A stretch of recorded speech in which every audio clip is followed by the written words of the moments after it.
Now we know what day it is. We can do this. What's up, everybody? It's Radio In for Podcasts. I'm your host, Drew, and today is Sunday, the 21st of September somehow. We must have stepped into a time warp or something. I don't know. Maybe Destiny just does that to you. But we're going to kick it off. It's your new favorite video game podcast, and I am joined by Rory. What's up, everybody? I don't know if that's how that goes. Sean. What's up? And you lovely fine folks in the chat over there at Twitch, at twitch.tv/Rated M for Podcast. Thanks for joining us, guys. Why don't we just kick this shit off and talk about what we've been playing like we normally do, because we've all been playing the same thing again, right? That's not true. All right. Well, Rory, since you're a weirdo, why don't you go first? What have you been playing? I am a weirdo, and I have been playing another Weirdos game, That's right. latest D4, Dark Dreams Don't Die, and Desperately, dangerously, darkly, Dexter. Is Dexter in this game? Is this a Dexter game? He might be in there somewhere. No spoilers. Oh, geez. He's not in there. Spoiled. I've been enjoying my time with this game. If you're a fan of point and click style adventures, it's got a little bit of Telltale stylings in there, a little bit of Myst as well, and the fact that like you're in these sort of like predetermined locations in a way, like in the sense of like movement, right? So it's like you can't freely walk around the environment. You sort of see these icons, and you can grab onto those icons, which are like the shape of feet, and then you get moved into that location like 10 feet forward, and then you can kind of. Is this a first-person shooter? I mean, a first-person action or whatever, first-person game. It's first person and not first person. It's Kinect, enabled adventure, point and click. Oh, that's right. You can use the controller, which I will be doing on my second playthrough, just to have a feel of that. But I played it completely with Kinect, and I've been having a really good time with it. It's wacky, it's over the top. You play this detective, or he's an ex-Boston police detective, I believe. He's now a private eye. His name is Detective Young, and his girlfriend is apparently murdered or something, and during the accident, you're, I think, shot in the head, and you can time travel thanks to these mementos, and you go back in time to try and solve her murder, and you're always on the hunt for D. That's the whole premise. We're looking for D, hunting for D. We hunger for the D. Yeah, always wanting the D, huh? Exactly. It's a fucking bizarre game, wacky dude. Characters, weird writing. It's not for everybody, but if you like point and click, you like Telltale style games as well, adventure games, check it out. It's worth a look. I'm having a good time. I'd probably right now give it a 7 out of 10, maybe a 7.5. But a good time, a good little adventure. I'm interested to see where it goes for sure. The characters have kind of gotten me, as bizarre as they are. I'm curious to see what the next step is and what Chapter 3 holds. So that game's out now. It just came out, dropped out of nowhere on Friday, I believe. And it's $14.99 Canadian. It might be the same US. And you get the prologue, Chapter 1, and Chapter 2. And I put about 3 hours into it to finish it, and I didn't do all the little side activities and didn't find all the collectibles. So if you did everything that's in there in the little side cases, you could probably spend, I'm going to ballpark it, 5 hours maybe for it. So a good little adventure. I had a good time with it. D4. Okay. All right, so hold on. I have one question, though. Please. You said you played this entire game using Kinect. Yes. Does that make you feel anything for your Kinect? Or are you just like, no, it made me use my Kinect, so I had to play along? No, because I could use the controller, right? So on my second playthrough, I'm gonna see what it's like with the controller to see if like it's actually a better experience with the Kinect.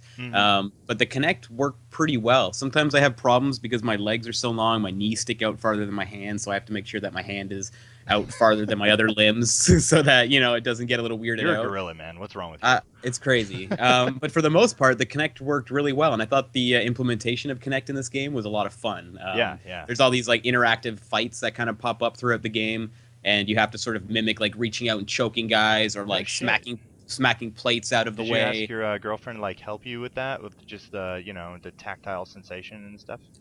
I did not. She was away this weekend, so I was allowed to play the game in the living room, embarrass-free. Choking it alone in the living room. No, exactly. Just choking it alone, looking for the D, hunting for that D. Except I didn't get to play a Sweary game, so.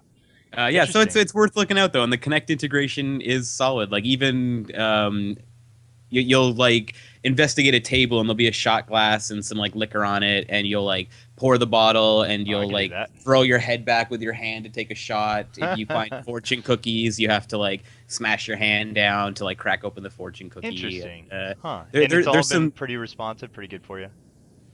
Yeah, for the most part, absolutely. There was one point in chapter 3 where I thought the panning around the room actually seemed kind of broken, and there's some bad translation in the game as well. But for the most part, the Kinect integration I've actually been like pretty happy with, and I've enjoyed playing the game that way. It never really irritated me, and I thought there was some really unique aspects to it. Like I said, with the fights and the choking, and the fights are just like bizarre. Like you're using a mannequin's leg as a baseball bat, and you have to sort of swing the bat as if you would. It's wacky. It's wacky. For some people, they might be like, "Oh fuck, $15. I don't know about this." But for those that are into the genre, check it out. If you're just into a wacky experience, check it out as well. It's even if if you're gonna wait for it to go on sale, it's still worth picking up. Well, so I don't know. kind of down your alley, right? You like the weirdo games, the games that kind of are on the fringe of what a traditional gamer would want to do or whatever. So, well, I don't know. I like all types of. I know you like all kinds, but I'm just saying. I just I never played. I never played his first one, Premonition. It didn't. It's got look like real it was cult following. As far as I know, it's not a very good game, but it's a really interesting game. And, yeah, it's supposed to have that Twin Peaks vibe, and that's kind of their milieu. Sorry, I'm just making words up. I just like fun experiences, and it's a really unique experience right now. And a solid, I think, unique addition to the Xbox One library. So check it out. All right, cool. Well, Sean, do you have anything interesting to contribute to this week's What You Playing segment? Well, I finished the quote unquote story of Destiny. And my thoughts on that are it's fine. Sure. I'm not a Halo guy. I don't think the Halo story is anything to write home about either. Mm-hmm. So I think I would actually back you up on that just as a Halo fan. In the games themselves, they really never got that far. I mean, they started to around the more recent entries, but yeah, I would kind of back you up on that. It's like I just accept that Bungie just aren't good storytellers. Like they don't. Satan has left, so we'll see what they do from now on. Well, I can imagine like he didn't really have much to do. He just wrote some dialogue and a couple of cutscenes. Well, he built the universe around it, though, right? They just need to find a better way of presenting that universe, I think. So yeah, and okay, so here I am still enjoying playing the game. The act of starting it, playing it, is still good. Yeah. But I have a problem with the people that say that this game, quote unquote, opens up after you hit level 20, because I think that's not what I think of when I think of the world open up. Because basically, after you hit level 20, all you can do is basically redo shit that you've done over and over and over again. Sure. To try to get better loot. Yep. And the thing is, you don't get loot often enough to make that not a pain in the ass. And if you did it, like, if you got something cool every time you redid a strike mission, that would be one thing. But so my argument against that, because I agree that you don't get loot that often, or at least meaningful loot. You get loot, and you're like, wow, thanks, bro. And that's become a big, meta narrative around the game of like. I've played some strikes where there's been, how at the end of the game they tell you what you got. Yeah. Where it's been nothing. Yeah, literally nothing. Me too. Yep. And that's like, what the fuck did I just do that for?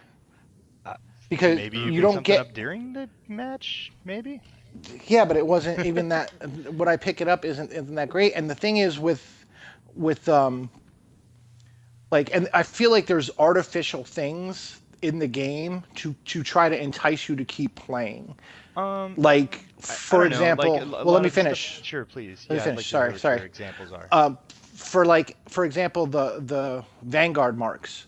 Okay. You can only get 100 marks per week. Yeah. But when you want to buy something, it costs something costs 120. Mm-hmm. So that means I have to play for at least a week and a half to get this thing, and it's like, well, I don't want to play on your terms. I want to play on mine. Valuable, like the value of that thing that you want to get. It's trying to say like, look, you gotta put some time in to get this thing. Exactly, but the problem is they didn't give me enough to want to do. Like I don't want to play multiplayer. Like I'm not a That does multiplayer cut guy, out and that a yes, large swath of the game for you. exactly. So sitting there saying, okay, so basically you're not. This isn't for you. You're not a multiplayer guy. So now this is what we have for you, and there's just not enough there for me to want to keep doing that. Yeah. They put a carrot on a stick, but I don't get. I feel like I'm not getting the carrot. You know what I mean? Like It's not even on a stick. It's on like it's 3 sticks out.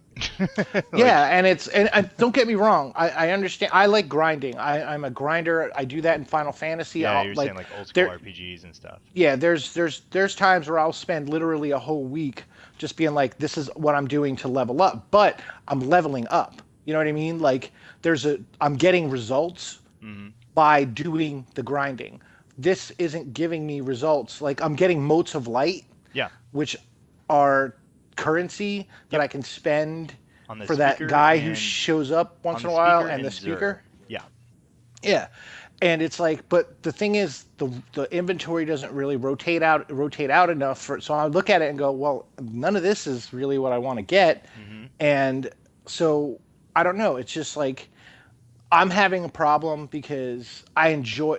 It's like I have this conundrum where I really enjoy playing the game, but I don't feel like the game is quote unquote opening up. It's like because all I can do is what they've told me I can do, and I can't even. And the thing is, the one thing I want to do now is the strike, but I'm mean not raid? getting enough the raid. I'm sorry, but I'm not getting enough.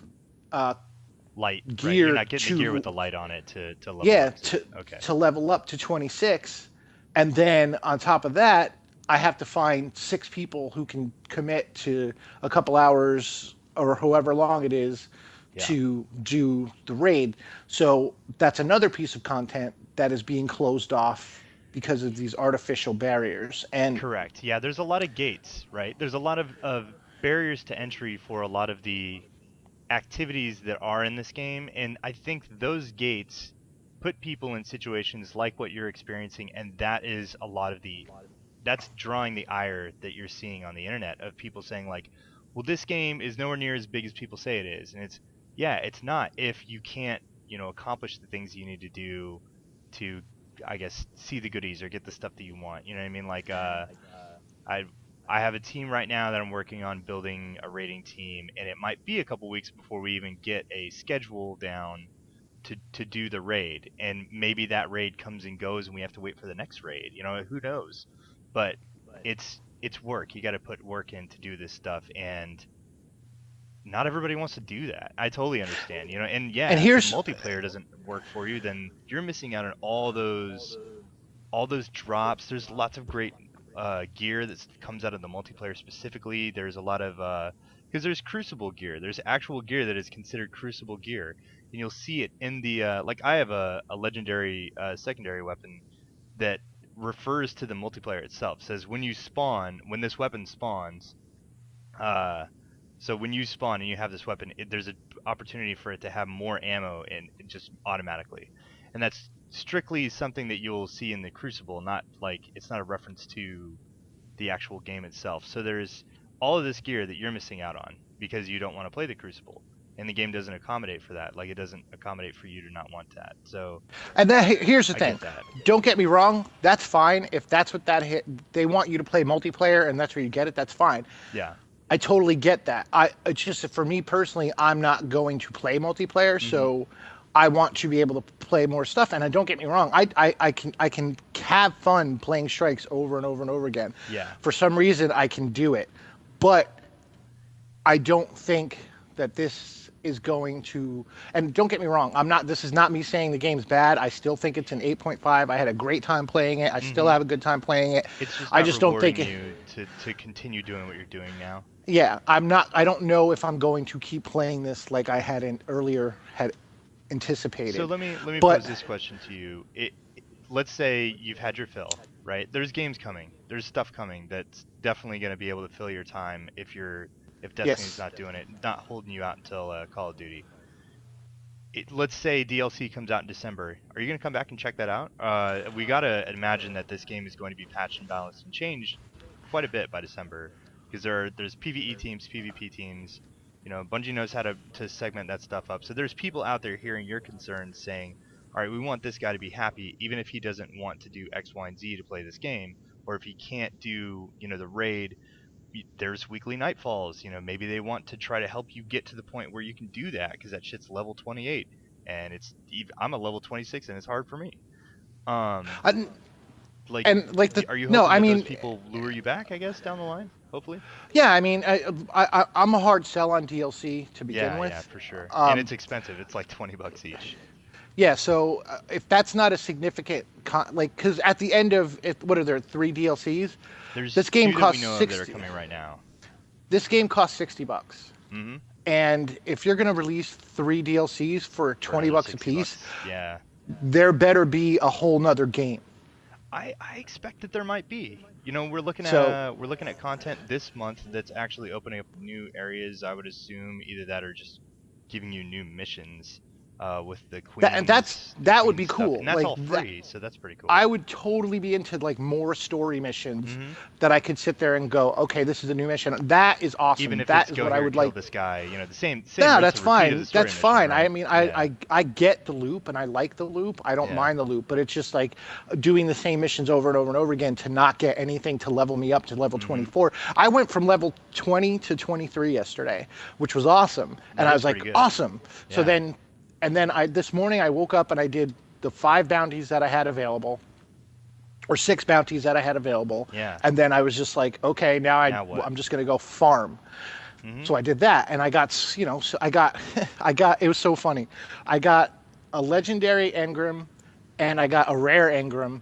The rare engram actually turned into a legendary armband, and the legendary engram turned into a rare piece of armor that was actually lower than what I already had equipped. But which was whatever. But like, so it's just like, I just feel like, and like, to counter my own complaint, like, and when people say like, oh, there's not enough there, and they compare it to Halo. Like, here's the thing, Halo, you play Halo by yourself usually the first time, then you go back and play it with friends the second time, and you could probably be done doing the campaign at that point, and then you have multiplayer to sustain you for X amount of time. Right. Which is and then pretty they much, around Halo 3 they started seeing some of that. They started trying to build in a meta game and all this stuff, but again, you're still doing the same thing. You're still playing through the game, you're still playing with friends. You're not moving on to some new kind of content, new kind of way to play the game. You have those limited barriers, that campaign and then multiplayer loop, right? Exactly, and that's the thing. Like, I don't understand. Like I'm not saying this as a negative against the game. The game is not like what it was purported to be or anything like that. Right. I'm just saying, okay, I thought I was going to be sticking around longer, but I probably won't. And that doesn't mean I didn't enjoy my time with Destiny.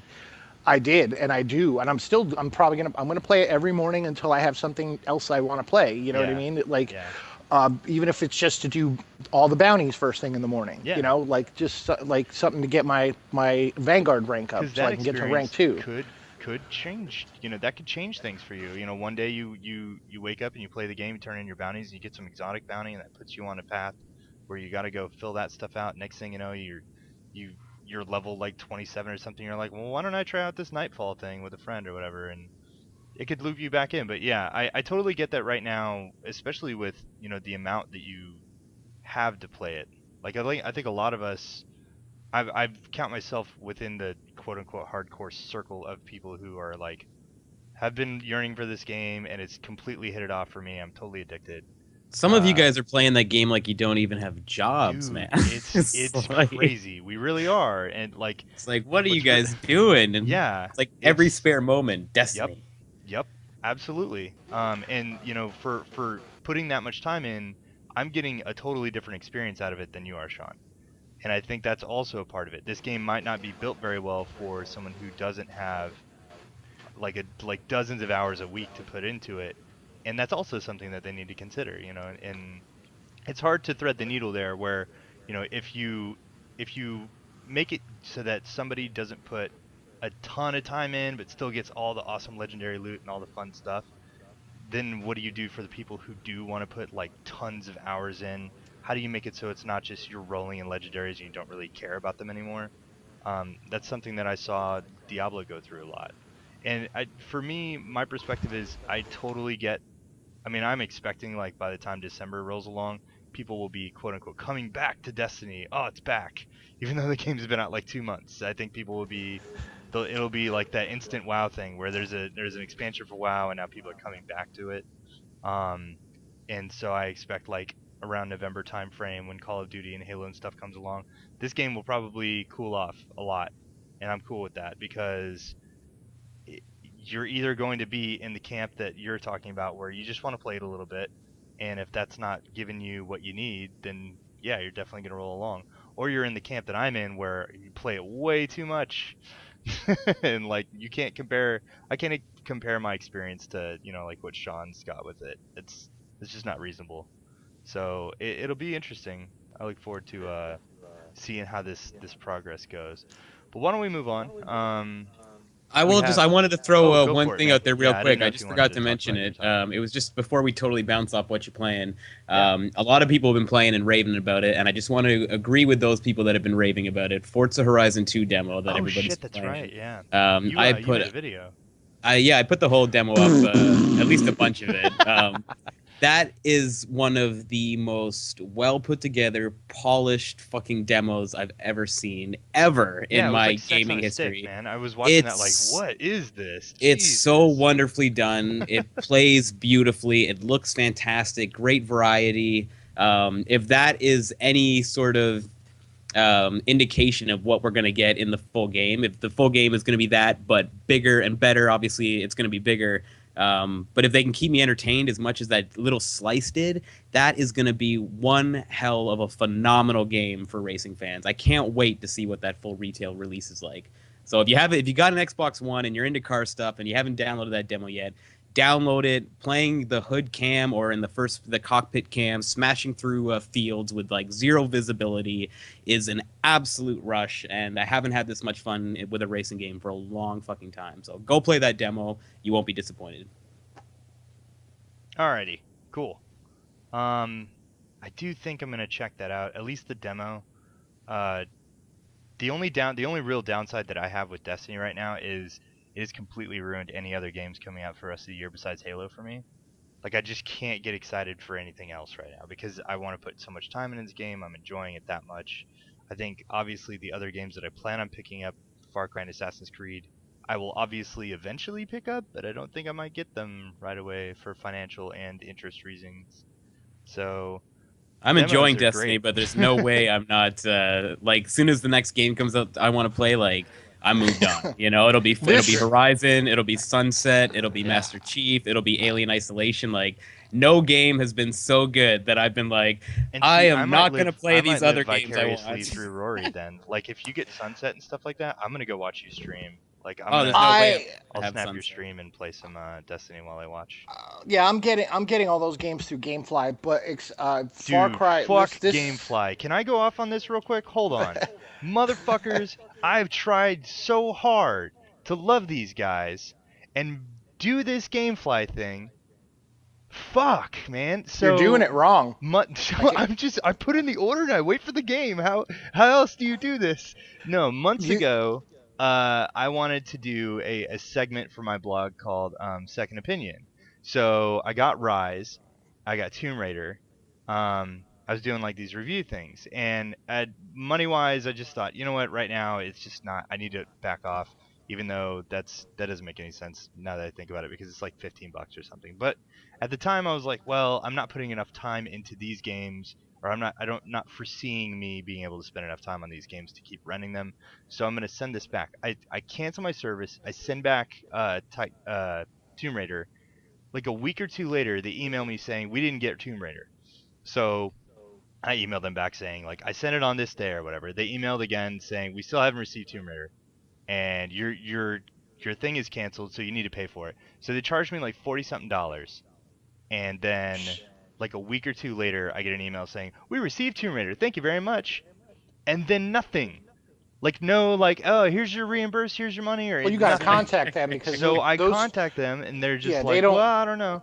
So I restart my service with them like about a month ago, Why? and Like, because I Wait, want so did to. you get your money you never back? got your money back? I haven't yet. No, I'm getting to No, that. Dude. Hold I on, hold would. on. I'm Yeah, getting to that. I would have turned that into like 2 months, 3 months of GameFly Oh, credit. that's That's what coming. that They would have just That's turned. coming. walked all over you, boy. So Yeah, I dude. Like, restarted my service because I've decided I can't buy all the games that I actually want to play before the end of the year. So I decided, oh, I'm just gonna rent them. So that frees up money to buy GTA, Halo, and Destiny, and I don't have to worry about trying to buy Far Cry and Sunset and Assassin's Creed and like probably 2 or 3 other games that I'm gonna find wanting between now and like St. Patty's Day.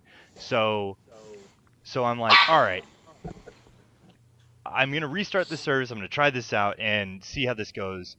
I put in Watch Dogs, right? I'm like, I need to catch up. I need to play Watch Dogs. A week goes by, nothing. And I emailed them like, what the fuck? I actually tweeted at them like, first of all, you guys raped me out of $40. Second of all, where the hell's my game? And they're like, well, has it been a full 10 days or whatever? And I'm like, no. So I get an email back after like the original sent email that I got from them saying like, hey, your game's been shipped.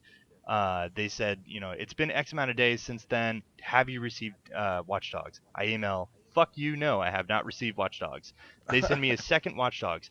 I go to my mailbox like a couple days later. I get both discs of Watch Dogs in my mail. Like, what the fuck? Where did this shit come from? So I send that shit back, and I'm so pissed with GameFly right now. So I want to like make like an actual contact with someone and be like, all right, here are my quips. I really want to use your service. I want to like it. I want to support it. But you need to fix this shit. I don't live in like BFE, Kentucky. I don't live in where I used to live in Kansas. I'm between Baltimore and DC, like two of the biggest hubs on the East Coast. How do you not just send this shit to me like immediately? Like you're out there in LA and you just get that you're like, yeah, I'm just gonna GameFly. Oh, got it, no problem. Like I'm just so jealous of you and your GameFly experience. You're like, well, yeah, I yeah, bought this that's game super cheap because I've been a GameFly guy for years, and I'm like, oh, I've been subscribed to GameFly so many times over the last few years. well. Fuck. When I first subscribed to GameFly, I did it wrong. I had a bunch of games on the list, including new releases. Mm-hmm. And I think the only game I got that was actually a new release was BioShock. Everything else, I was getting like these random ass, old ass games that I was like, I would never buy this, but I'll play it because it's on GameFly.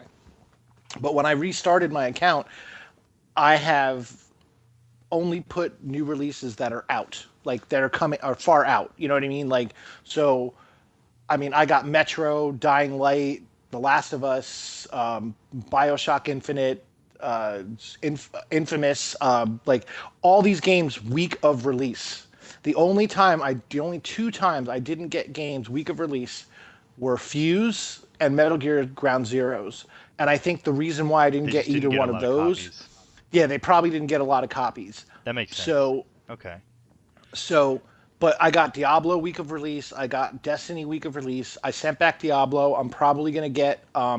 I put Shadow of Mordor on there because I literally had nothing coming in October. Like there was nothing I wanted to play in October. Hmm. So I put Shadow of Mordor on there. I probably won't get that because it's going to be probably one of those games that they don't buy a lot of copies of. Yeah, I could see that falling into that trap too. I thought you But- would have been interested in Alien in October.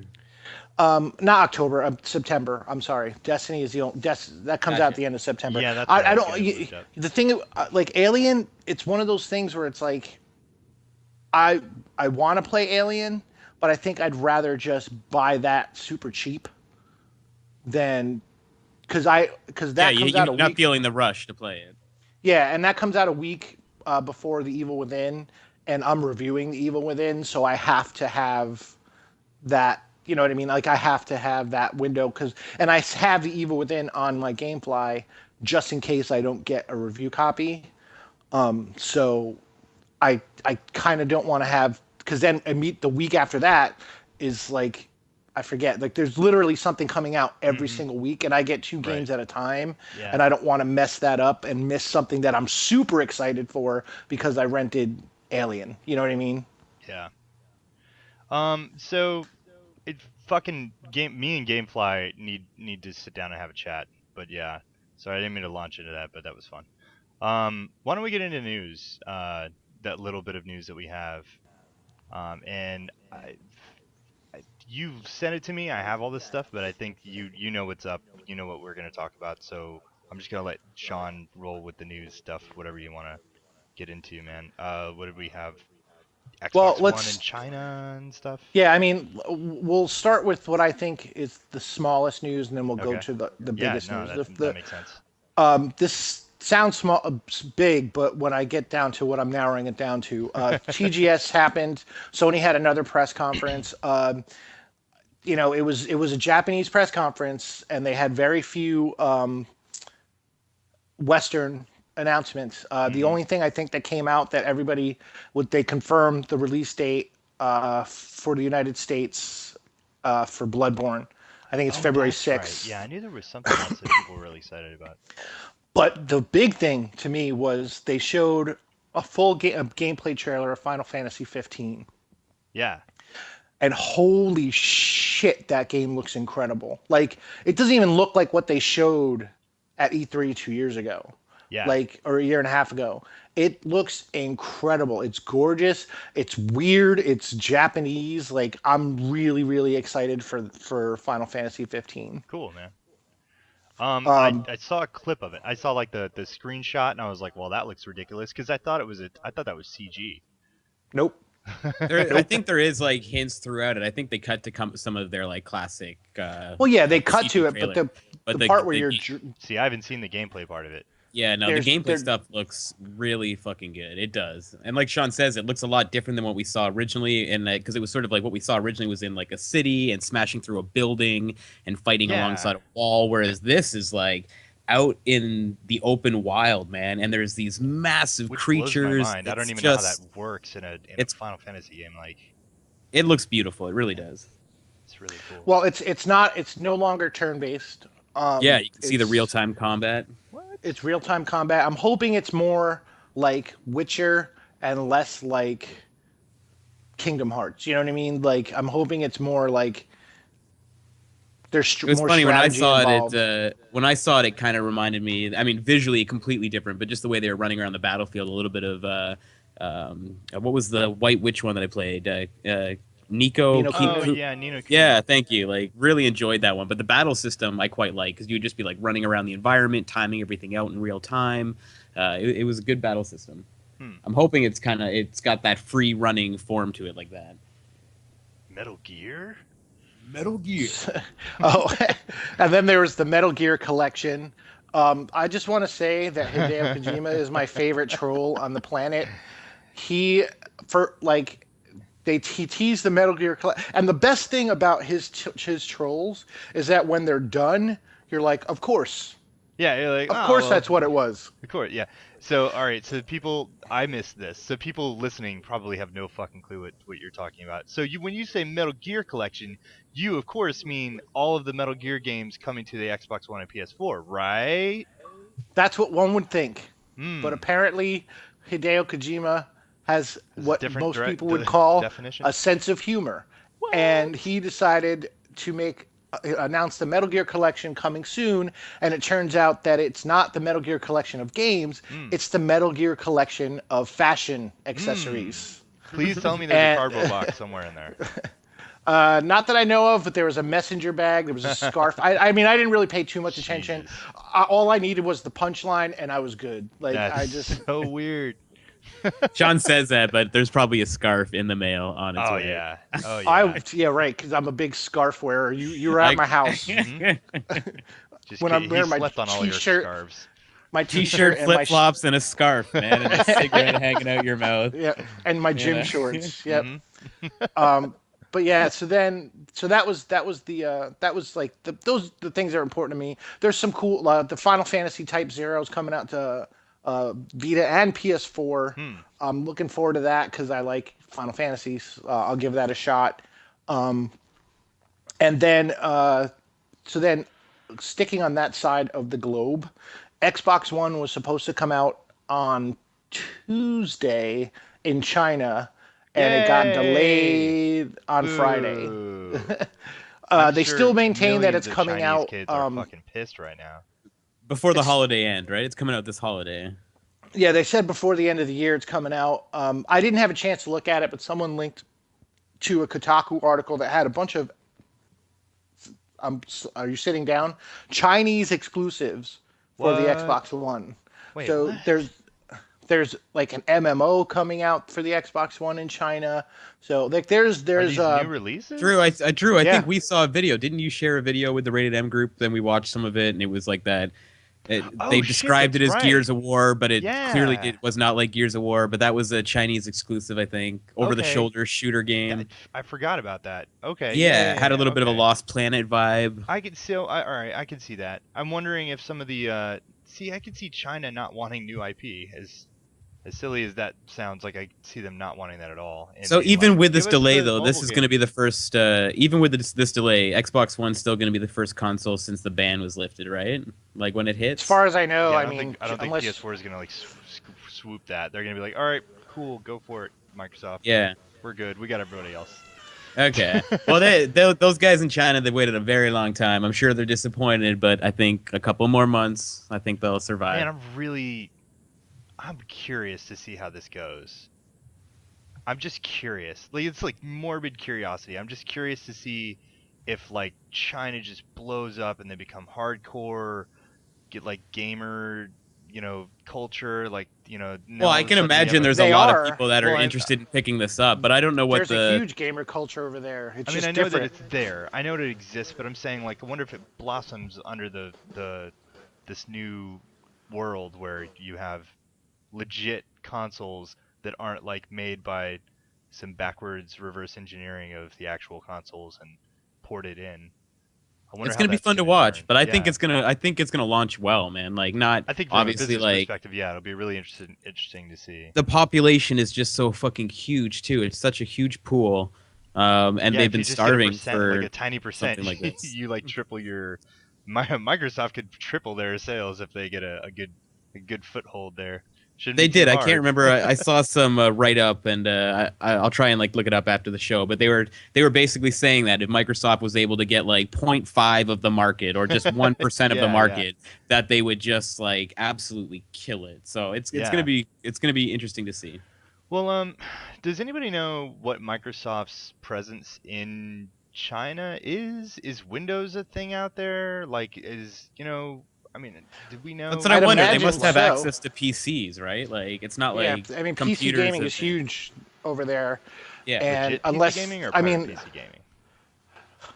I don't really What? know if what's that? Legit or pirate PC gaming? What kind of PC gaming are we talking about here?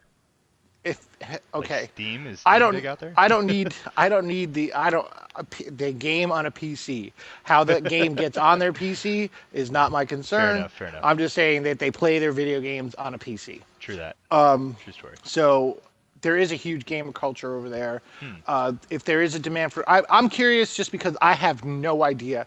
Like out of any market in the world, I've never paid attention to China, so I have no idea what they're into, Well, China what they're don't gonna care. do.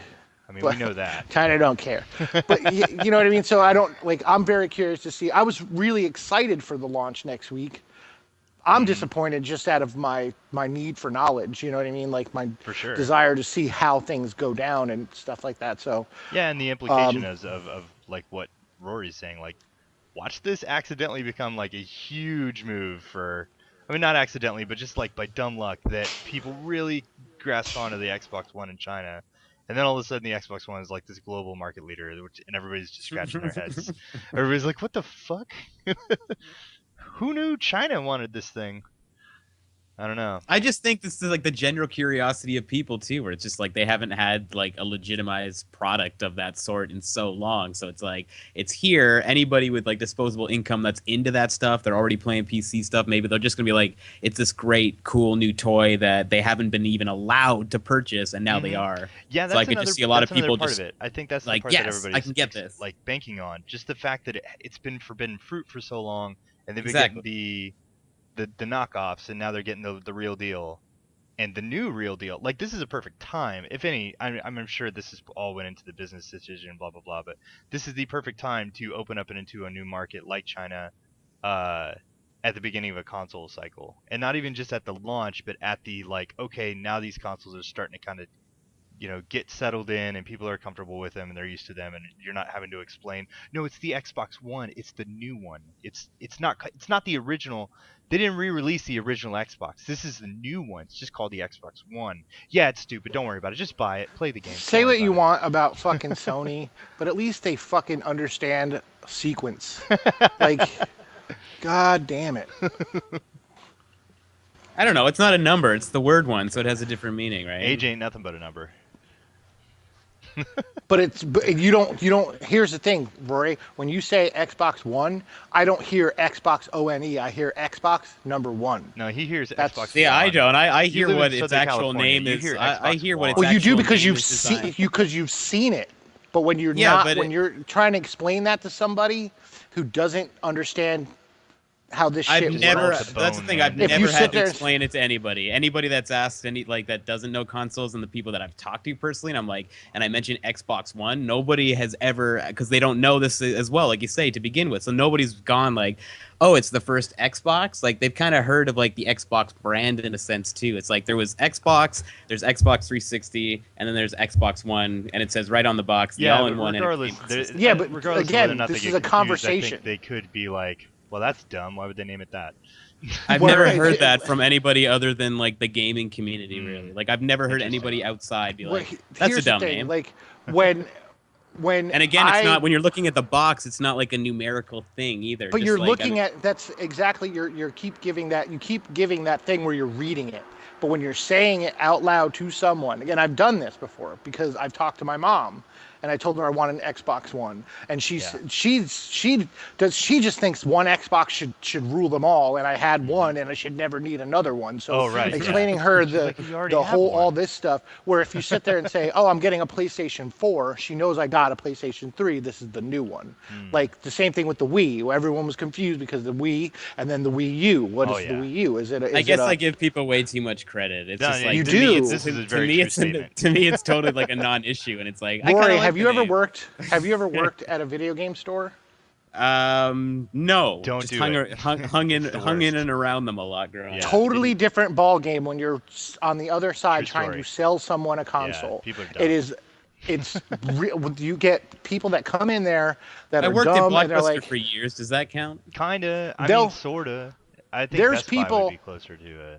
there's example. people that think all consoles are Nintendo. Yeah. Oh yeah. Yeah. I wanna Those play people Nintendo. exist. Yeah. I want to. They don't think it's a video game. It's a Nintendo machine. Should my son That's buy what- Grand Theft Auto for his Wii? If he can try. It's a very real thing that. And, I mean, this is neither here nor there. But like I said, This like is a whole nother conversation. We could Okay, totally well, have. I'm I know, reaching but I out thi- to I think all we you should- GameStop and EB Games employees. I feel so bad for you. You should. Thank you. No, Okay. we should totally have this conversation around Black Friday. That's a very topical thing to kind of talk about, because we could have experiments where we tell the listeners like, hey, go to your GameStop, ask them all these dumb questions, see how that works out. But I yeah, wanna let's do move that. on. What are the yeah? We should definitely do Wanna that. do that. And What other film it. news do we got going on this week? The last thing, and this is the biggest thing, and this is huge. Microsoft bought Mojang, don't care what they're who called. cares? They bought Minecraft. Nice. And Notch So- and the so- other two creators hightailed it out of there. Yeah, they did. So do you see them buying Minecraft, or do you see them buying what's next? Do you see Mojang I see them buying making Minecraft. Minecraft 2, or making some new game that's like Minecraft with zombies, and they just make They're the- gonna stick with that Minecraft name, but I could see them like eventually slowing down on the updates. Like, there's always gonna be that indie scene that's creating mods and doing stuff. But I could definitely see at some point them being like, "Here is the official Minecraft 2," right? Mhm. And we got to Oh, think yeah. that they're not like just buying this game. I've seen a lot of people comment that like, why would they spend $2.5 billion or whatever the hell it One was game.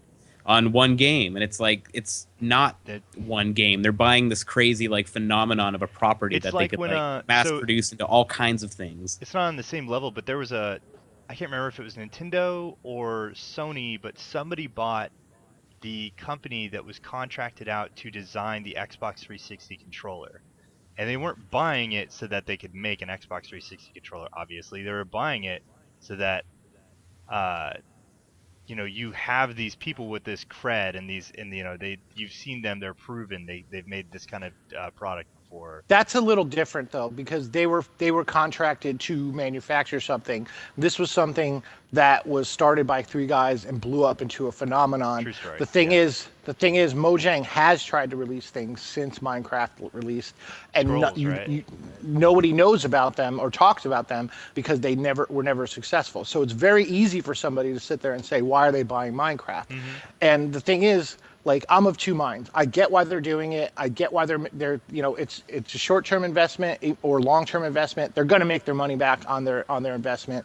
Minecraft they've said that they're estimating by June 2014 or something. By the end of June 2015, they will have made that initial investment back, which sounds insane. But if that's true, that's incredible. I don't necessarily believe these estimates. Everybody always estimates we're going to sell X amount of things, and then they sit there and go, well, we're going to scale it back. So whatever that is, I think that they're smart enough. They're way smarter than the three of us here, so they know what they're doing. Yes, and but when they our don't have powers this podcast. combine, They don't know what they're doing. So if they have $2.5 million and they want to spend it on Minecraft, so I think that's cool. My problem is that's $2.5 billion that could have went into creating new studios and new IPs. I don't give a shit. I do not care about Minecraft. I know that. Microsoft It had created this five. is the Microsoft way to I thought they had. I know, five and I hate studios, it. though. Yeah. I swear, like, don't they have? I can't recite the names, but I'm sure The one of our only listeners could look them up. I thought they had like 5 new studios, including Black Tusk, that were all working on stuff right now. They just haven't really advertised. I don't know. That's the thing. They haven't really even talked about these studios really because they don't have anything to share yet. But I was under the impression that there was listed a bunch of new studios from Microsoft that were working on stuff. haven't heard that. I could be way off. I could be way off. Let me scale back what I'm saying. AAA studios. I want AAA studios making new AAA IPs. Here's the caveat with anybody and everybody listening to this podcast. If Sean is talking about something that he wants, it is only a AAA thing. No, but I get where Sean's coming from, though. I don't always agree with Sean, but like I get where he's coming from in the sense that like I'm a Microsoft fan as well, and I'm a Sony fan, and that's one of the things where like Sony kills it for me. Like their properties at the end of the day. I was doing like a fucking Porky Pig impression for a second there, but their sales at the end of the day of the Sony exclusives aren't bringing in like the money overall that Microsoft's few properties do. But I respect the fact that they have like so many great studios pumping out mature titles for the guys that have been growing up with games. Like you cannot deny how awesome Sony's first party lineup is. And as a Microsoft fan, like I want that stuff on Microsoft's side too. I've been vocal about not having a problem with Microsoft buying third-party exclusives, and like to me, an exclusive is an exclusive. But I would definitely not be against it. Would love to see first-party stuff. Well, I know. They've already said that Mojang is going to be continuing to support and create Minecraft for others. So Minecraft's coming. The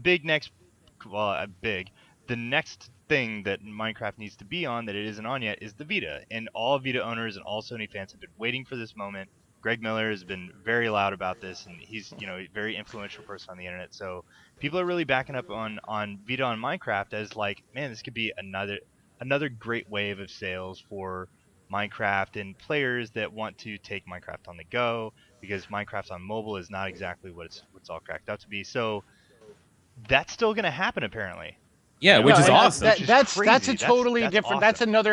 That's another part of the conversation that I do want to have in this one. I just want to say, like, that's my number one problem with this whole situation. Okay. And it's not mine to say. It's not my money. It's not my company. But as a fan, as somebody who invested money in the Xbox One, when I see them reaching out and buying timed exclusives and doing stuff like this and buying the rights to Gears of War and taking Black Tusk off of whatever they were working on, saying you're doing Gears of War. Yeah. I just feel like.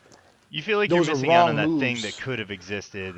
Those are wrong moves, and and you know what I mean. Like I don't think like whatever you want. Like okay, everyone talks about the Wii U. Everyone talks about the stable of Nintendo exclusive. They have a lot of them, and they can take those characters and put them in almost anything.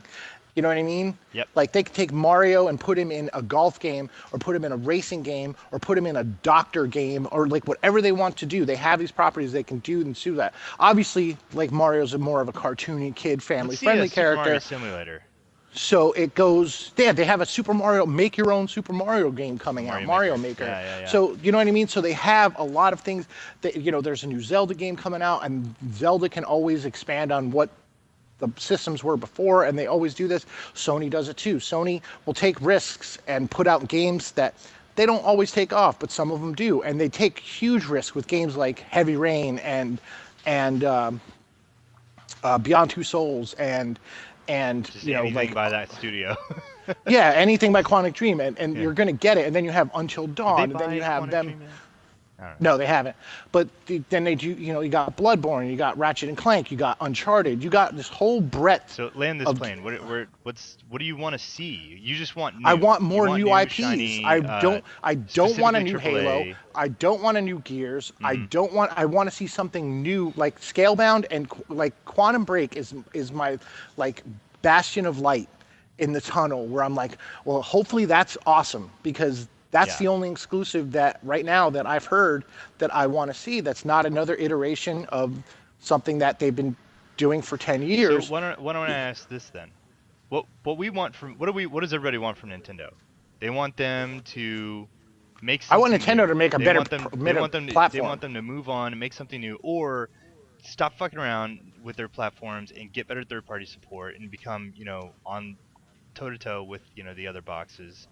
But that's not how they operate. So maybe this is just how Microsoft does business right now. I mean, it obviously is how Microsoft does. The You thing might is, be the problem wanting is something that's just not going to happen from them. I am totally agreement with you, but here's the problem.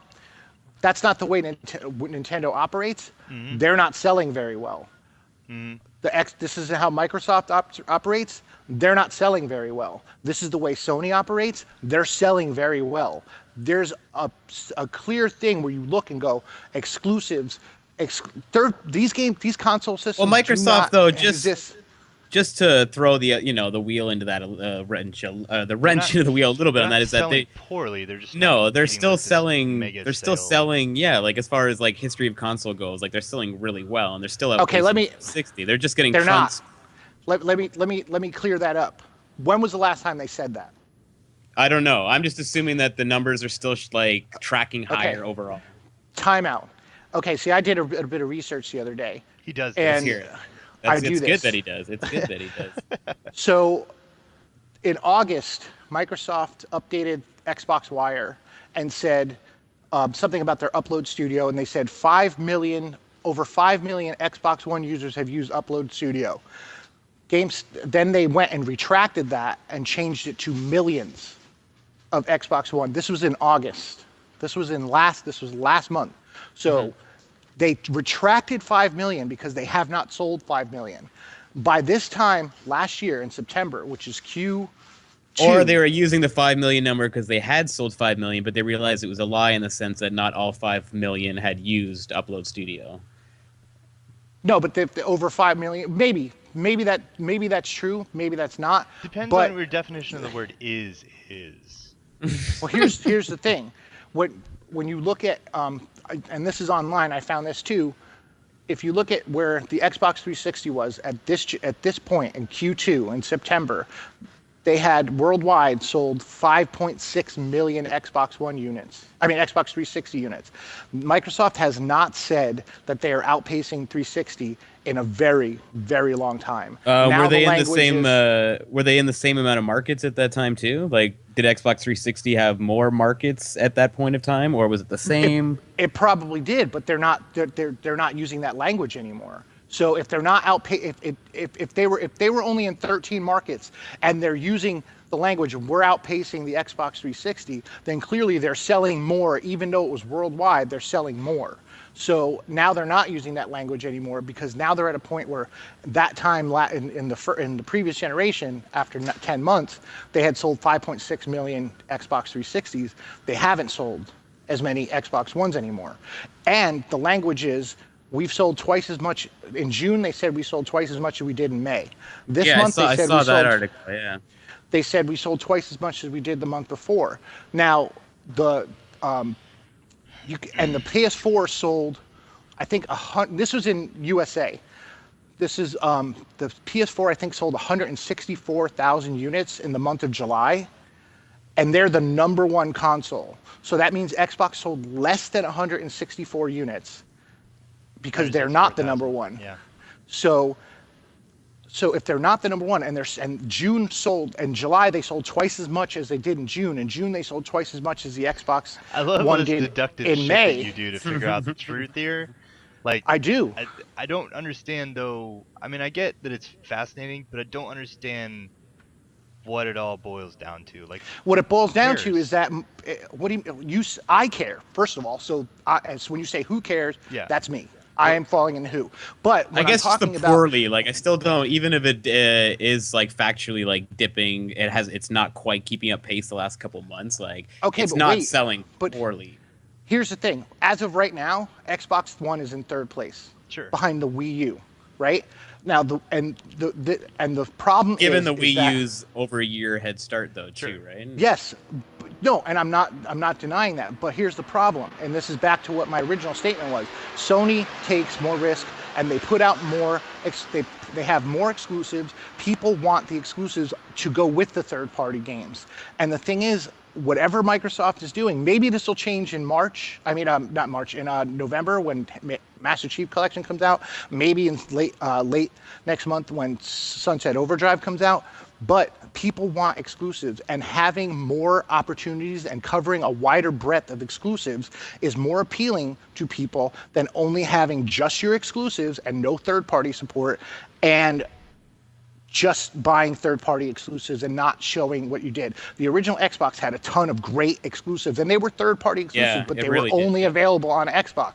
And that's what made me buy the Xbox 360, is going that, like, the Xbox was such a great console and had so many great, unique experiences. And then they kind of settled into a holding pattern in the Xbox 360, so much so that they stopped making exclusives for AAA gamers way early. And then Yeah. they focused on Kinect, and now we have Kinect. I know Phil's going to turn this around eventually, but that thing that you guys say, this is what's working for them, I'm questioning Not whether saying that how well it's working. I just say that I really feel like this is just their MO. This is what they're doing. Yeah.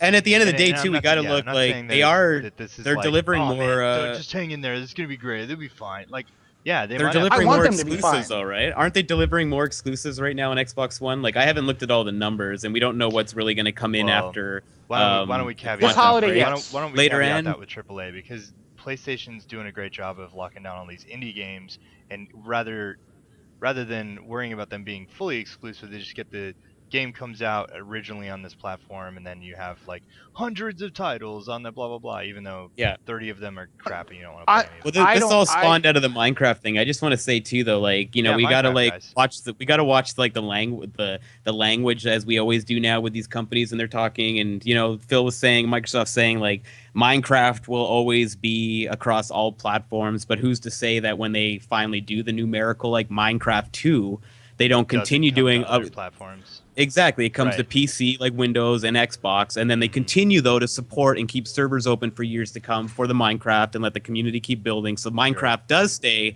on everything, but now Microsoft's got, hey, we've got what's going to be the future of Minecraft exclusively on Windows platforms. Yeah. Well, that brings me back to the thing that we got sidetracked, and I think it's awesome and completely unprecedented that a console manufacturer has a property that they own on their competitor's platform.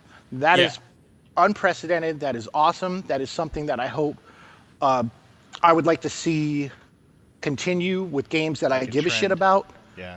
But hey, if Minecraft is the game, the ugly game that it is, that opens that awesome door, I'll take it.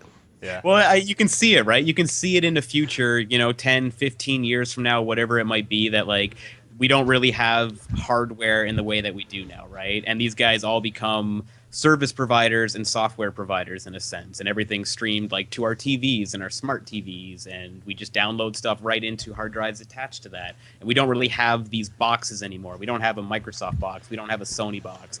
we have the Sony service where all these games are now available. Yeah, we've talked a bit about that. Why don't we wrap up news and we can get into this topic of the week? Wrap it up.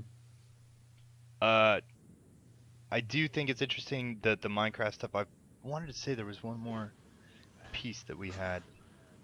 Is that it for news? Day one, Final Fantasy, Microsoft. Those are the only 3 things I had. Oh, Destiny got Listen. hacked. Was it hacked or GDOS? DDoS. It was DDoS. Oh, is And that it was why I saw something about it all being like down across all servers today? Is that what that was about? Yesterday. Yesterday, okay. Yeah. It was yesterday, and it was only for like 40 minutes. All right. It was the shark guys. What are they? Lizard fags. Whatever they are. They're terrible. The same guys. Horrible people. I don't even know though. I don't believe those guys. They take credit for things that they didn't actually do. So you never know with them. So that was dumb. So what are we doing? Topic of the week. Topic of the week. Let's talk about hype. Let's talk about hype, baby. Let's talk about you and me. Yes. Yes. I was hoping you guys would just start singing along, man. You all know the words. Don't deny it. Everyone in the chat, sing along. Random 90s song. Wait, hold on. Is it the 90s in Canada? Is it how it is in All right, yeah. Sean wanted to talk about hype because hype's a big trend this generation. The perpetual disappointment of people apparently is just that's the true next gen feature that we are experiencing in the announcement of the next gen consoles, in the launch window, in the games in the launch window, in the games that came after that were supposed to be the second coming of Christ. Like it's Titanfall. An epidemic with like nobody to really blame except for everybody. The marketing departments, us as gamers to just be susceptible. And yeah. I blame no one but the gamers. I can't because you can't blame marketers. It's their job. It's their fucking job to make you think that this is the best game ever made. Let's reel this in and start at the epicenter that spawned this conversation, and that would be Destiny. Okay. Okay. We'll start at the end and work our way backwards. You have a lot of people who are disappointed by what Destiny turned out to be. For whatever reason, they have their reasons. They sit there and they expected something. But here's the thing: those expectations were not manufactured. They didn't say this is going to be the greatest game you have ever played, and that seems to be the expectation that people. Well, they kind of did say it, just not in those words. What did they say? This is the biggest game Bungie's ever made. That's and it is the biggest game they've ever made. Only hyperboles they actually used, and then. But it's not hyperbole if it's true. I know. Well, I mean, hyperbole is. I just saying like the mostest, biggest, estest, the word with the est on the end of it. Like that's one. No, but there was little things. There was little things that were said and shown that turned out not to be like 100% true, right? Which is grounds for some people though to like allow them to get hyped for something because they're told and shown like, hey, this is again. I go back to what I talked about either last week or a couple weeks ago when we were talking about Destiny. But that E3 presentation where they turned around and they were like, look at all this, and it's all playable and explorable, and it's not. Did they say that? Yes, you can watch the video and they turn around. He's like, normally the demo starts like this and we walk towards the mission start. But you know what? I'm just going to turn around 180 degrees. Yeah, he turns around. He's like, I'm going to turn around 180 degrees. And he's like, look at the size of this place. This is all explorable and playable. And like he actually says that. And then he goes into the mission. But he said that. But what part of the Cosmodrome was he in? Because if he started at the Vista. He was staring at the Vista, and then he turned around and looked at the whole map. And that's not a lie. He could go anywhere. I watched. No, he turns and looks to and basically points to an environment that is he looks off the map and says like that's all playable as he pans a clear area that is not playable.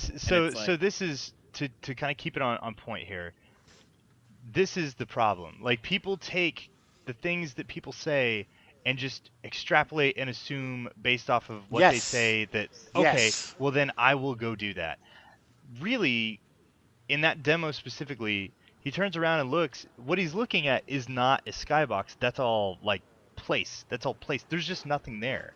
You can't actually go there because that's outside of the realms of what they've built for where you are able to exploit and what you're able to do.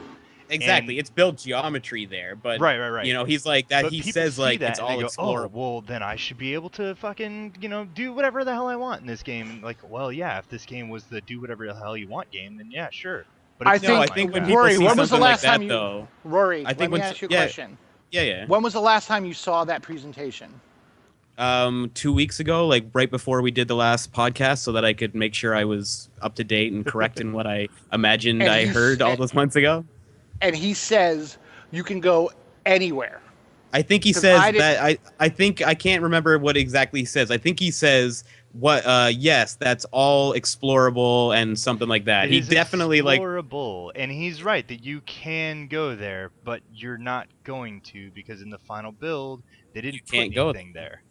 No, you can't go there. It's not explorable. It's not playable. All of the like vast space in front of you that you go forward through the wall and then go explore, that's where you can go.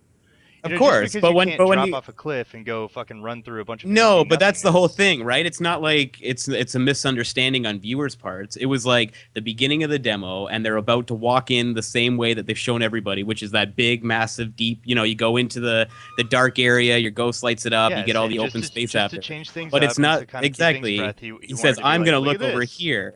Exactly. He's trying to show how big. He's trying to show how big the environments and such are, and he says that that's all they are, but they're not explorable. Like, he gives viewers the impression that what he's looking at, what he's showing you based on his words and the video. I think it's 50-50. He gives off the impression that, like, when we're done with this game, you're gonna go over here and just fucking do stuff. And it's even if there was nothing there, just the fact that like other half of that they alluded to a much larger world than is actually explored. His illusion of his saying like there is a much bigger world here than what we're just showing you in this demo over and over again, which is all he's trying to say. But that's not what he said, right? It may have just been a mistake on his chosen My point is the viewer says, "Oh, so it's bigger? Okay, so then my all of a sudden my Skyrim senses are tingling, and I'm just assuming that this is the kind of experience you're building for me." I just assumed that what he said was playable and explorable was playable and explorable. That's all I was expecting. It is explorable, except they didn't put anything there, so now it's not. It's just space. Well, that's what I mean, though. So you can't go and play. You could put a game into, but they didn't. I can't. Exactly. Comment. So it's not playable and explorable. Oh my god. I can't comment on that because I didn't. I have not seen that presentation for. I should have watched it before this if I had known that we were going to bring this up. Yeah, so that I can know exactly the context. Going with this hype thing. But we can go a lot the point is, no. But I'm just saying that's parts build it, right? It's not like it is the gamer's faults for taking what we hear and see and expanding that. Destiny, and that is the insane. I understand that you're trying to dismiss that as like some other sort of like chat, but they said it was explorable. It wasn't. That's disappointing for people that expect all of that. I mean, all that. Here's the thing. That's not the only person who's had that. The only person who I've heard bring that complaint up is you. Every other complaint is just about the game itself not being this. Somebody today said we were promised a Mass Effect experience, and I asked him, "Fuck that! Who promised you that?" And these people, everybody makes these things up in their head. They see something, somebody in the comment, some article is written where they say, "I envision this to be like Mass Effect," and then that goes telephone in that person's head, and then all of a sudden this game is Mass Effect. And that's the problem, is that they're not reading, they're not paying attention, and they're not looking at the information that they actually have in front of them. Just like the fact that this game did not cost $500 million. Totally, and I totally agree with that. Like, people are blowing stuff way out. I'm saying, though, like, what got me hyped on the sides of the environments wasn't me mishearing or misunderstanding either, right? Or not paying attention and not knowing the facts. It was just sort of carefully worded or manipulated presentation that you really exactly. What was the Bungie? It's a Bungie developer showing off something, so it just made me think. I didn't see that and go, "Oh, I'm expecting the Skyrim or Mass Effect thing." I was just thinking I was going to have a much larger open environment to explore than what we actually got, which was big pits with narrow pathways to the next big pit. right? That's all I'm saying. My hype wasn't blown out. I'm just saying there's lots of little things. Everybody has different reasons they latch onto, but mine wasn't exploding because I misunderstood and then I thought I was going to get something else like a Mass Effect or a Skyrim experience. So but you guys get it. But back to marketing, that's not like, I don't feel like that falls under the marketing that I'm talking about. I'm talking about the marketing that Activision had put out for the game. They never said that this is going to be the best game you've ever played, but people came in with those expectations based on the amount of marketing that there was for that's ridiculous. That is ridiculous. Like, that is, it's just absurd to be this far along into gaming. Unless this is your first experience with video games, that should have never ever entered your brain. And like, now going back to two E3s ago when they showed Watch Dogs for the first time, and then there was the whole downgrade gate. And let me just sidebar. I hate that everything's a gate. Because they were building off of target specs on what they thought next-gen consoles were going to be. Right. Yeah. And then they had to scale that down. I still think Watch Dogs is an incredible-looking game. But the problem is, and then I don't know where they said, like, I had somebody sit there and say, all you do in Watch Dogs is drive and shoot. And I'm like, well, that's not true. You have stealth missions. You have privacy invasions. That's the reductive. That's a whole nother thing. That's that reductive nature of the internet these days, where they're like, well, fucking this shooter games, all you do is shoot it. Yeah, man. But that's the point. But that's because that reaction, I feel, it comes off of building up hype in your head of what this game is going to be. Sure. Yeah. And the thing is like, and the same thing with Titanfall. I heard Max Scoville be like, yeah, I'm really bummed there's no romance options in Destiny. I mean, he was joking, but that's kind of the point, right? Like, people are like, I don't fucking get it. Where's my pet that's supposed to follow me around in Destiny? Why can't I fly my ship? Yeah, because nobody ever said you could do any of that shit, ever. Like, why would you expect it? You got to stop having these expectations that are based off of nothing. Well, and then here's the other problem, is that people base their expectations off of other things. Like, this is, Halo, okay. Yeah. Everyone knows my opinion about Halo, but the fact is people respect and love Halo. And there's a reason for that, because they feel like they're really well-made games, and they like what they've done. But this is, Bungie has been doing the same kind of game. So, and of course they're going to get better. This is, they're dipping their toe into a whole new pool of water here. That it's like, there's still a first-person shooter there. They still have good controls. They still have good AI. They still have this stuff. They have lots more to consider. You know, like all the social aspects, all the other stuff. Like, it's not this linear, like, shared co-op campaign experience. You know, that I think people wanted to launch into this. You know, so you hear Fireteam, and then you hear creators of Halo, and you start to kind of paint things in your head. And I think a lot of people painted in their head the experience that you get when a new Halo game comes out, where you run through the campaign with your friends, and you learn the story together, and you guys are just shooting the shit, you know, watching all the awesome cutscenes and playing through the campaign, and then you put it up on Legendary, rinse and repeat, or whatever. And I think people are like genuinely mad that you don't do that in this game. And it's because they were literally not paying any attention at all when to the marketing. Bungie was trying so hard to say, this is what this is. Like, this is the game this is not Halo. This is a loot-driven game. You know, your character is going to tell a story by when you look at them. You know, maybe the story is simply on a shallow 2D perspective of like, well, his story is he fucking played the game forever. Now he's got all of this stuff on him. Well, no. Here's the thing. He went to the strike, or he did this thing, and he played the raid. And you can tell by looking at the loot that he's wearing. I don't want this whole conversation to just be about Destiny. We have other examples where we can sit there and show. Yeah, that's the whole point, right? This whole generation has been this from the start so far. Titanfall. It's continuing on. Yep. Titanfall. Yeah. The amount of people that walked around and said they expected something different from Titanfall is staggering. It is staggering.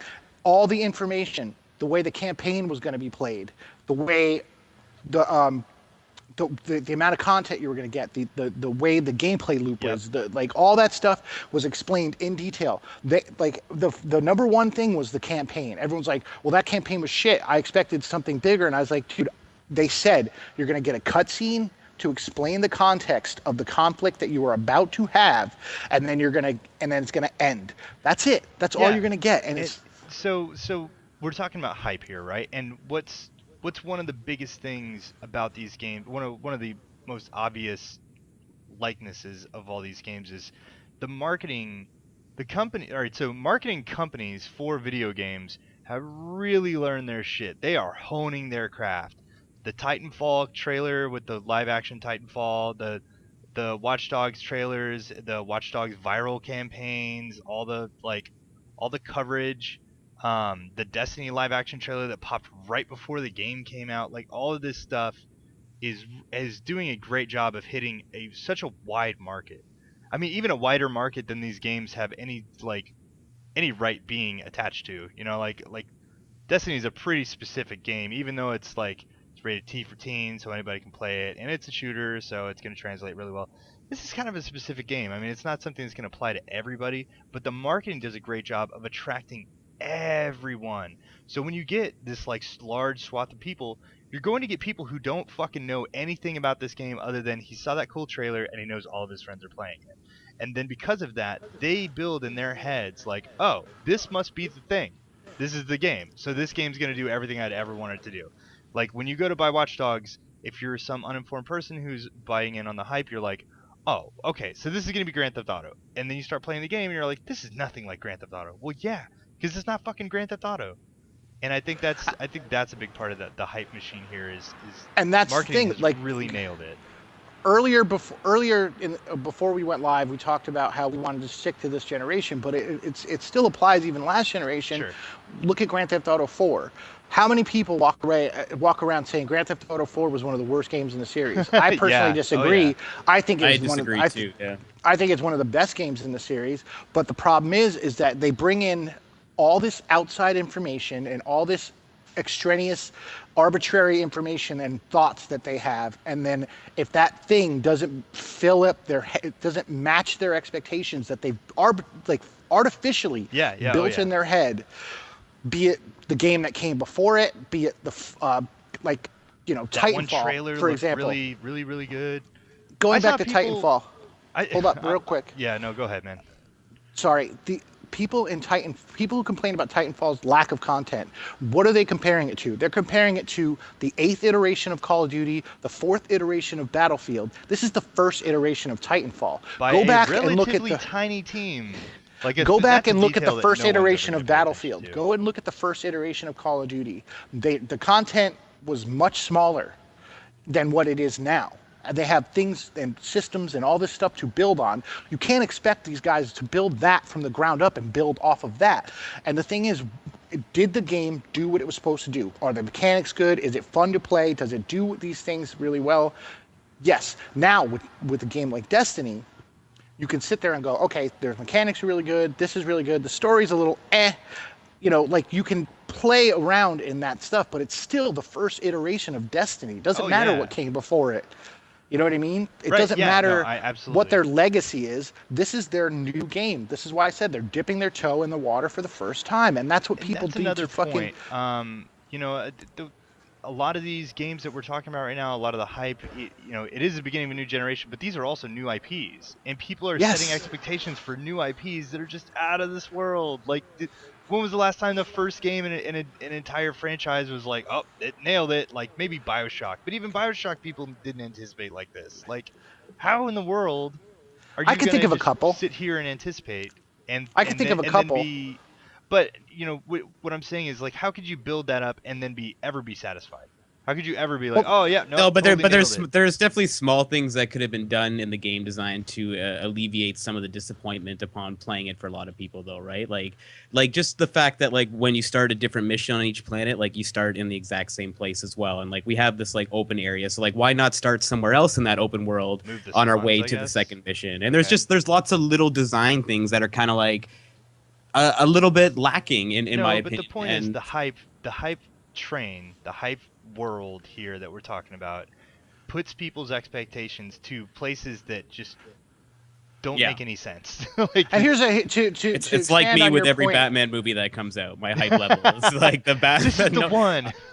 It can never be what I envision, but I still enjoy. Well, I haven't been disappointed with the Batman movie since Nolan took over, but that's another thing. The with you, what you're talking about with being landed in the same place Mm-hmm. in Destiny, that didn't bother me, but It did for me because that I just has. had deja vu like every level. It was like, But here's the oh, problem, though. But here's the problem. Did that have to do with hype? Because that has nothing to do with hype. That Yeah. has to do with just you look at it when it's Game over. design. You're looking Yeah, at you're it and beyond the hype at that point. Like, no, I You're guess looking- you're right. I guess what my thing is that it has to do with it in the sense that, like, if they had just made, in my opinion, some small design decisions that I think Bungie was clearly capable of, and I think they let me down personally in a bit, that the hype we down reached. personally. No, well, you know what I mean. Like the hype, like People are might not crying have been about Rory reached, right but it now. might not have been as far off. Like, because you can never stuff never matches up to hype. But they did a lot of things wrong in that game, and I'm not saying it's a bad game because I think it's a great game. I really enjoy the game, but there's a lot of things Again- that are just like, damn, guys. Again, we're basing it off of like we're thinking about their past history and such, but it's just like it seems weak in a couple aspects, even for the first game in a sense, because these are small design things that they could have changed. So if they had made so better it's- decisions so- at that point, it so still to might wrap not it have back to made that the expectations, hype. though, and Well, wrap it that's back where to I'm hype, coming right? to. Our expectations would have been more closely met. We still would have been a little bit disappointed, but I don't think it would have been as astronomical if they had made So- less bad decisions. So you were talking Here's the about here's okay. Sorry, I gotta react to yeah, that. sure, go for it. Again, you're talking about where they drop you in a level. What does that have to do with hype? That's you playing the game and having, after doing it several times, going, well, this is a questionable design.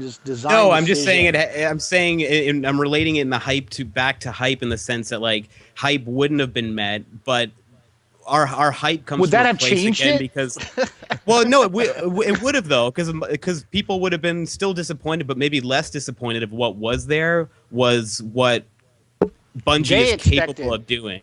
A little bit though, right? It's just like they're better I- than that. That's what I'm saying. Bungie is better than some of the things Bungie, some of the so choices you that they think had. you think that Bungie could have made a better Destiny? Yeah, Yes, easily by just some little by making just some small Do you changes think that will Bungie get is going fixed. to make Destiny better than it is now? Absolutely. Okay, Well, here's the one thing that going. Just sorry to belabor this point, but sure. jumping like here, you say that you're building up on hype expectations based on what Bungie's capable of. How do you know Well, they're capable? I'm just what do talking in you- the grand scheme because like most people that know have been listening to the show know that I wasn't super hyped until like 2 days before the game. So I haven't been one of those people that have been like hype on Destiny. It was like 3 or 4 I know, days before but it what launched. I'm, and I was like, but you're, Which but makes you're you the like the vo- worst test case for this thing that we're trying to discuss. But here's the thing. But it makes sense though, because it goes back to what I'm saying with them dipping their toe into a new area for the first time. You're saying that these little things could have added up, and we expect more from Bungie. But Bungie has never made a game like Destiny before. Why don't we take this point and why don't we end it on kind of looking forward at hype, because we're wrapping on our normal time and I don't want to kind of circle this one more time. I hear Yeah. what you're saying, Sean. Hype, right? What game has probably the most, I don't want to say unwarranted, but probably the most, how could you possibly expect this game to be what you expected it, what you think of it right now? In my mind, that game is No Man's Sky. And in my mind, when you look at the games that those guys have made in the past, how in the fuck are they going to make this game? Like, they're making it, we're seeing it. But do you think the hype is going to affect games that otherwise, should be pleasant surprises? And that's why we see hype as kind of a negative force sometimes. It could ruin a game that could have just come out and been like, wow, didn't expect that. Well, Well, hype, let me- I think we can agree that hype generally does, for the most part, kind of ruin things slightly in some form, does it not? Sometimes, Because a lot of the time, I would say benefiting. majority. So in yeah, the, in, but in the majority case of the time, Destiny, it doesn't make a lot of the hype has ruined the Metacritic score, but its sales vastly benefited from the hype. This game would not have sold the way it has if it weren't for the hype. People would not have been up on it because it's a new IP. They would not have been aware of why they should be excited for it. And the hype is what helps get these new IPs and gets, new things like Titanfall and Watch Dogs into millions and millions of hands that probably would not have been paying attention enough to buy a game on September 9th of all Mhm. days. You know what I mean? Like, I see. So there is a benefit there, but I think as far as, especially in something like No Man's Sky, which is kind of, I'm trying to like look forward. there's going to be games that I think get hyped almost to their detriment, and I think like Evolve's a Absolutely. good example of that. And No, so, believe the hype. That game's awesome. no, for sure. I know it's going to be, but I think it's also going to be not everyone's cup of tea, and then that No. turns into that. That's when hype comes back to bite somebody. Well, it is. But There's that's gonna be, the- inevitably there's gonna be people that pick up Evolve and go, "Where's the single player story?" Sure, yeah, That's exactly. but again, yeah. Where's that the is narrative? not that is their This problem. PvP is not That balanced. is their It's problem. 4v1. That is on them. That No, is I is. agree. all Yeah, on I agree, them. and I think That- that's generally true in most cases. Let me I just want to say, I yeah. want to spin this on a positive note. Yeah, a please. game that had no hype and surprised I know where this everyone. is going. Wolfenstein. Yeah. Wolfenstein had no hype going in, and that came out of nowhere and surprised. And those are those Everyone. sleeper hits. I think that's the thing that most of us, a lot of gamers, really enjoy discovering stuff like that. Sleeping Dogs, like, Tomb Raider. Dishonored. Even though it had a lot of marketing and stuff, but I don't think there was a lot of hype because people were unsure of this new studio and what the hell, what is this fucking game? You know what I mean? Yeah, hype comes when you expect greatness, right? Right. Yeah. Greatness awaits. Where the greatest play. It is where the greatest play, apparently. For the players. Yeah. All right. But yeah, Sony's killing it. so here's the problem though, and like back to the original topic of what we're talking about. It's Yeah. like you have to get how many times can you be burned by your own expectations before you start taking the necessary Adjusting steps? them. Yeah, you gotta to- realize to- that there's a problem here, and it may not be them. It might be you. Yeah, and you have to start adjusting your expectations. You have to start taking the internet exists. Google something, read about it, find out about it. Yeah, but what time Don't zone sit is your there. podcast going off? Like, yeah, I know what you mean. Like people. You know I, what I mean? I Like- totally agree about that. And that's the thing. Like And- games, like I've never had a game not meet my expectations as a whole, but certain aspects of games definitely have not met my expectations. So overall, do we think this is a? Do you think this is because the marketing is getting so on point, and because the internet has gotten to the like fever pitch that it's at, that these days more often than not we're running into more like letdown and people getting all pissed off and the hype wasn't met. Blah, well, blah, blah. it's like you say that It's like nothing you know new, but I it's feel it's like not it's it's not the more consistent. marketers. It's not the marketing department's fault because they're doing their fucking job, and the better they do the job, obviously. But like a Destiny, just speaking of hype, I mean, it was everywhere. And like you say, it's like if you don't know anything about it, it was like every football game you watched, every single commercial break, there was a Destiny commercial. It was just like fucking stop, and like Right. you can't blame them And that for worked inducing for them. hype, but It really yeah, but worked. it's It a huge absolutely part worked of for them. building. Team is like cheersing each other, and Of I think course, they some of the nailed devs it. at Destiny, but Bungie are the only ones that are like biting their nails over the Metacritic score, which that's whatever. But ultimately, it's a success because the hype helped it hit this like astronomical number of sales and everything. It is. Here's the long-term problem for this kind of stuff that has me worried. Going Let's wrap back up to after this point. going back to the original Assassin's Creed, I was very pleased with that game. I liked that game. I didn't care. I didn't find it repetitive the way other people did, mostly first one, because right? yes, the first one, but a lot of people liked it, but it didn't. It was this weird thing. It was just before like all this stuff started happening, and then Assassin's Creed 2 came out, and then everyone was like, Blew "This is the people game that it was away. supposed to be." Yeah. But the problem is that now because everyone is so vocal and everyone has a voice and everybody, I heard that game sucks.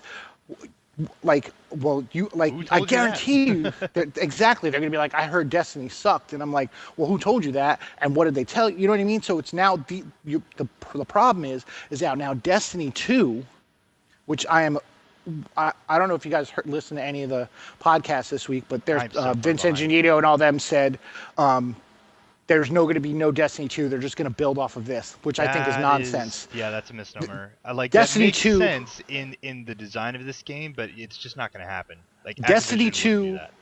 And here's another thing too, and then this is something that people also don't consider. All right. Destiny was built for last-gen consoles too. It has to fit on last-gen consoles. Yeah. So they can't be the big game that they want it to be just by sheer knowledge that you have to scale back for last gen consoles. Destiny 2 is going to be a next gen only, a current gen only game. I'm guaranteeing that. Oh, absolutely. Yeah. And here's the thing, but has this disappointment and this experience soured people off so they don't buy Destiny 2? I don't know. I really don't know. I don't know if it I feel like all right, so I don't know why this plays into what we're talking Or about. Watch but I'll Dogs 2 or answer the Titanfall question 2. Simply that I don't think so, because when you're talking the millions, when you're talking like the amount of people that bought this game and played it, those aren't the people that gave it a negative Metacritic score. Those aren't the people that are running around like, I expected Mass Effect or whatever. Like those aren't those. They're just No, I playing know this it's a game, vocal and minority. a lot of them are probably like, this is fucking weird. Like a lot of them are probably like, this is nothing like Halo. I don't know what the hell I'm playing. I'm gonna take this back. You know what I mean? Like that might be indicative of whether or not we see another one if this becomes the most returned game in the history of But GameStop or something. we're talking about hype as a detriment, and I'm wondering if this is going to be part and parcel for hype, where a game that comes out now, on the reverse of that, talking about Wolfenstein, Yeah. Machine Games has now just had their coming out party. They built a really good game. Yeah. Now they can do another game, and they'll be like, oh, those are the guys that made Wolfenstein. Right, I want to right. get this game. You know, Sure. or like, oh, that's Wolfenstein 2. I love the last one. I'm going Right, to get it. Tomb right. Raider 2. People are excited. People went nuts when they announced that a Rise console, of the Tomb Raider, which no one even knows what that game is going to look like or play like, or it's like you don't know But anything that's the about thing. that game. And But everybody's I'm freaking out talking about about just the reaction to the timed exclusivity. So you think it's People going to go went the other way, where nuts. people are like, "Man, Destiny was really cool. Everybody bought it, but it's not my cup of tea." Or like, "Oh, they didn't do it right, or whatever. This is a big failure. Nobody buy this game. Let's all agree Well, not to buy this game." here's what I think is going to happen. I honestly think Destiny 2 is going to launch big. It's going to have a big launch, but there's going to be a lot of people that are waiting for those reviews. And because Destiny is going to have a tail for reviews, Shame on you people.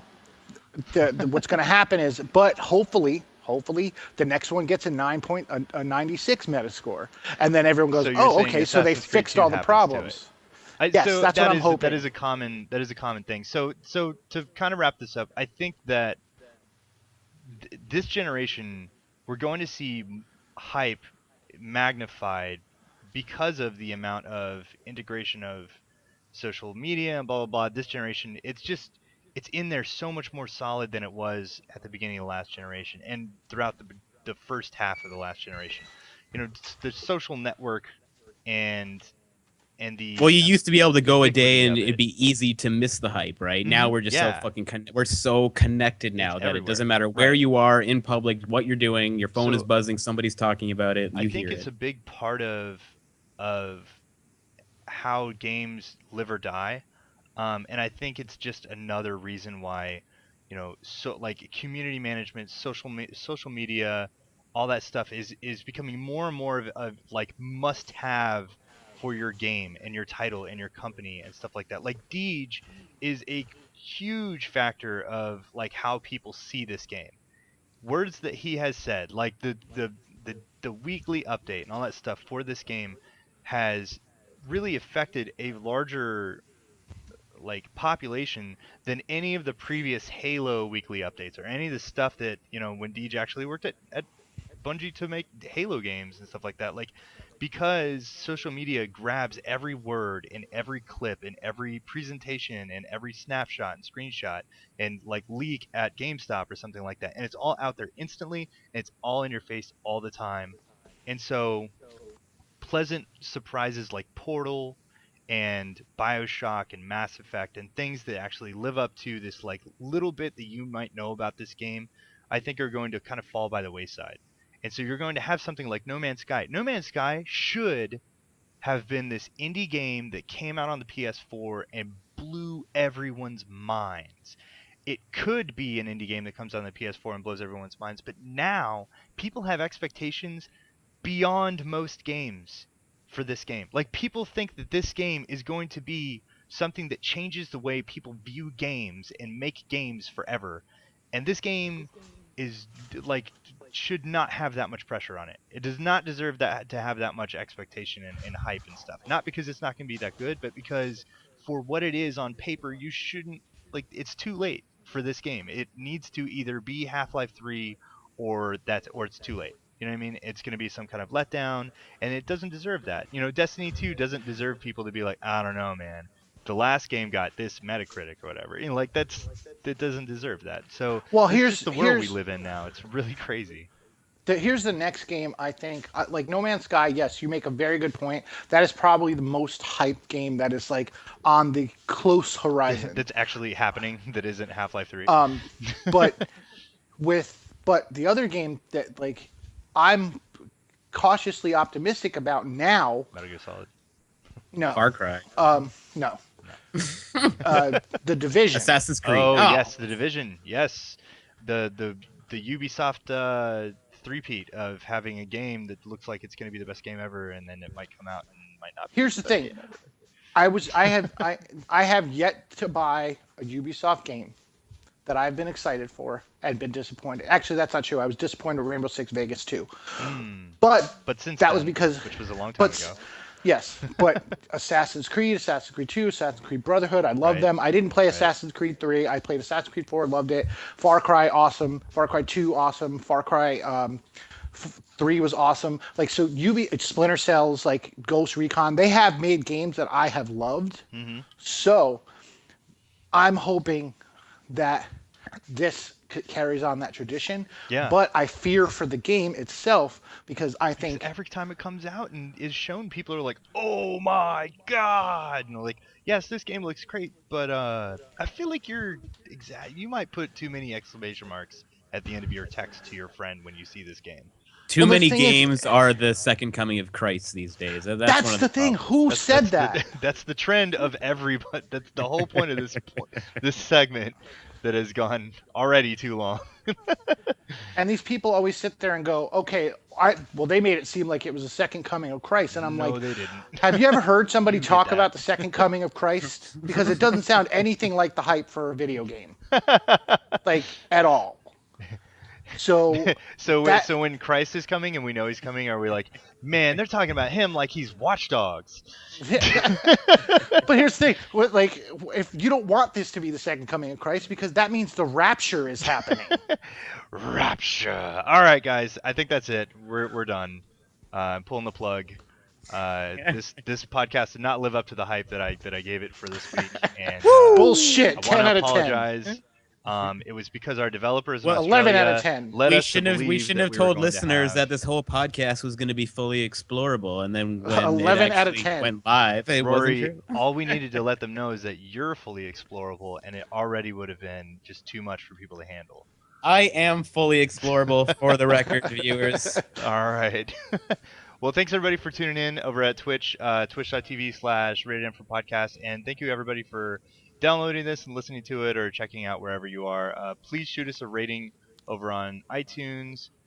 Please subscribe to us on YouTube, and please follow us on Twitter and Twitch and everywhere. Just attach yourselves to us, and we will not lead you astray, I promise. I'm going to need people to do a raid next week, so these people better join the PS4 clan on Rated M. Yes, join our damn clan. I want that trophy. Guys, we're playing the shit out of some Destiny. Join the clan.